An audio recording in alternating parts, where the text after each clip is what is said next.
Ya, saudara, sejumlah kapal nelayan kandas akibat dangkalnya muara Krung Cangkoi sebagai jalur keluar masuknya kapal di Kecamatan Johan Pahlawan. Hal ini sudah kerap terjadi, namun hingga kini belum ada solusi yang dapat memperlancar aktivitas nelayan di kawasan tersebut. Selama ini kapal nelayan kerap kandas di muara Krung Cangkoi yang diduga dangkal, bahkan ada kapal nelayan yang terbalik sehingga tidak bisa digunakan lagi setelah kandas. Hal ini kerap menjadi keluhan nelayan. Seorang nelayan, Denny Irsandi, mengatakan kondisi ini telah berlangsung lama dan sudah ada sekitar 9 unit kapal yang kandas di kawasan muara Krung Cangkoi.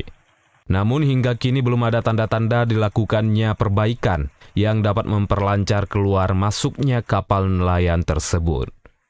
Sebelumnya pihaknya juga telah menyampaikan masalah tersebut dalam rapat dengar pendapat bersama sejumlah pihak di kantor DPRK setempat. Saya tidak terlepas dari insiden tersebut karena tempat tinggal rumah saya tidak jauh dari sini. Itu 60 meter rumah saya dari sini. Dan ini tidak ada tanggapan sama sekali dari pemerintah dan lembaga adat Panglima Laut. Tahun ini ada berapa peristiwa?